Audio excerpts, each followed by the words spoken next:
The Pirate, the Dinosaur, and the Slimy Snot Monster by Jill London, narrated by Dominic Cook. It took all week, but by Saturday morning the rain had stopped. "Finally," I said, sliding down the hallway and making a heroic scoop for my trainers.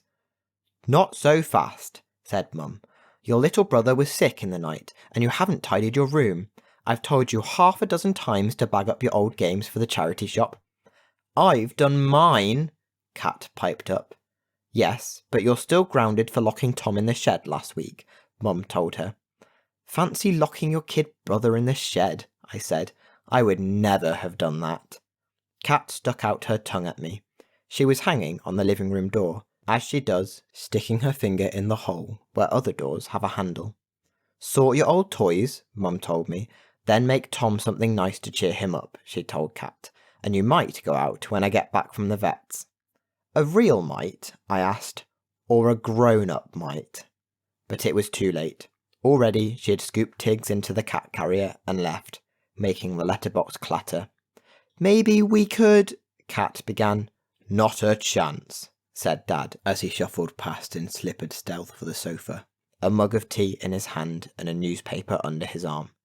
Kat scowled some more, and then we argued over what to watch on TV. "Why don't you play a board game?" said Dad, who luckily heard nothing of the chores or the shed incident. "There's that new game Grandma got you for Christmas." We groaned. "It'll be boring," I said. "Only old people like board games," said Kat. "Just a suggestion," said Dad from behind his paper. "But you know she'll ask if it was fun when she visits next, and you wouldn't have me lie, would you?" I fished out Who's Kangaroo from the game shelf in the airing cupboard, and we unpacked it onto the front room floor. "It's missing the dice," Kat said, pulling a face as if a waft of socks had escaped the box. I went for a spare in Dad's man drawer. Digging down, I noticed the handle for the living room door. I shook my head. This was a job Dad should have done long ago.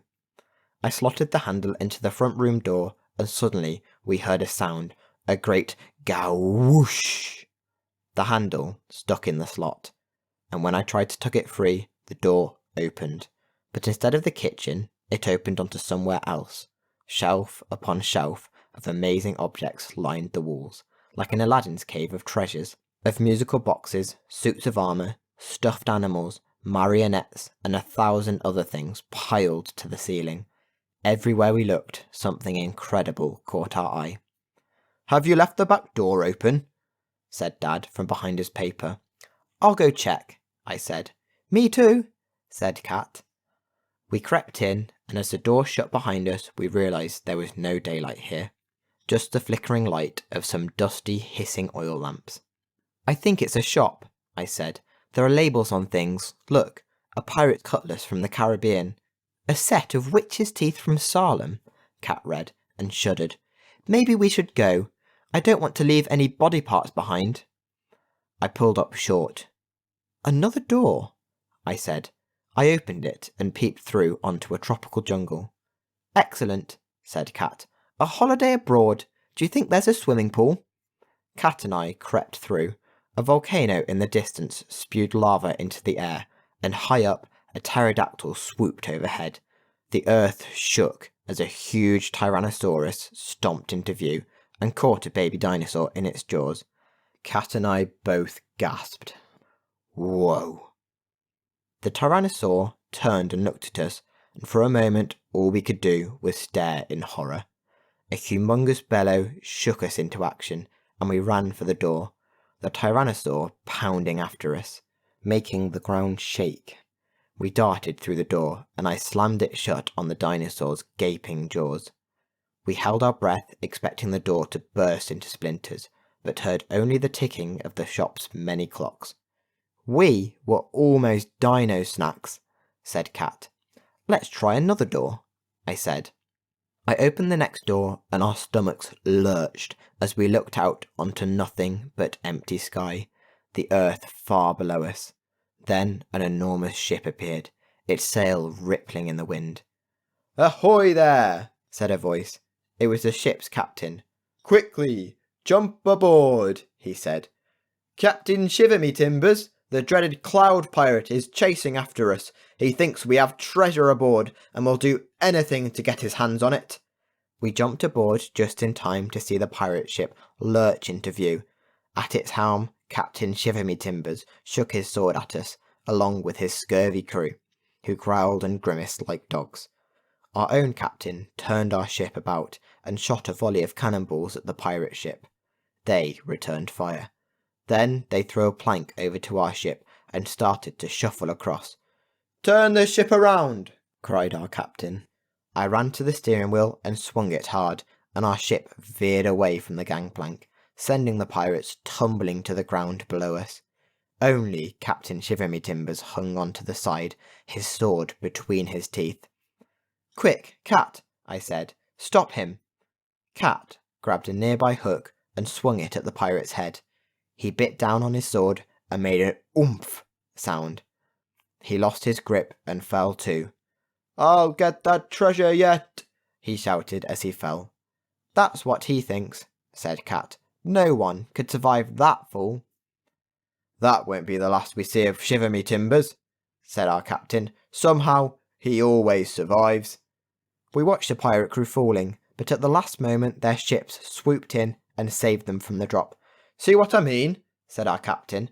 "That man's followed me for 20 years and always comes back." "What treasure does he think you have?" asked Cat. "The Lady of the Sea," said the captain, "a beautiful pearl statue that used to be his ship's figurehead. He thinks it brought them luck, but, if you ask me, they're luckier without it. Perhaps if he got this statue back, he'd leave me alone, but no one's ever found it." "I hope you find it," said Cat, "but we should get home now. Mum will be back from the vet's and wondering where we are." The captain sailed back to the shop door, and we jumped across the gap. "Wait here," I shouted across to the captain. "I have to check something, but I'll be right back." I ran inside the shop, and sure enough, there it was, the Lady of the Sea, her pearly face glinting in the shadows. "You grab the other arm," I told Cat. But the moment we touched the statue, the shopkeeper appeared.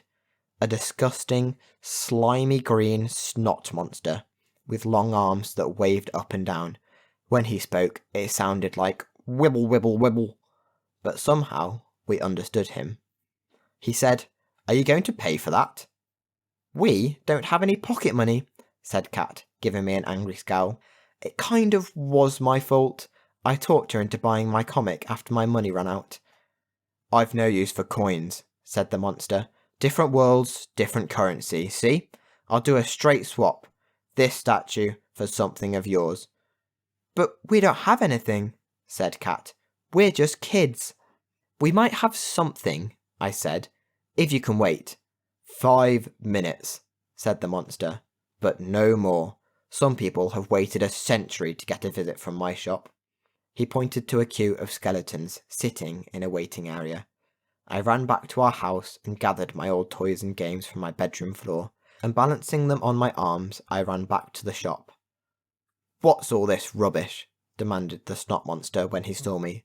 "This stuff is worthless junk." "No, it's not," I said. "These skates were new last year." "I have hundreds of skates," said the monster. "No sale." He ran at us, his arms waving wildly as he wibbled at the top of his lungs. Cat and I thought we were done for, but just then the dinosaur burst through his door, and he snatched up the snot monster in his jaws and swallowed him in one gulp. Snot dribbled from his lips, and he looked a little queasy. "He looks set to vomit," I said to Cat. "Throw the statue to the captain, quick." We carried the Lady of the Sea to the doorway and threw it across to our captain. "That will stop Shiver-me-Timbers chasing me," he shouted, and he waved his hat at us.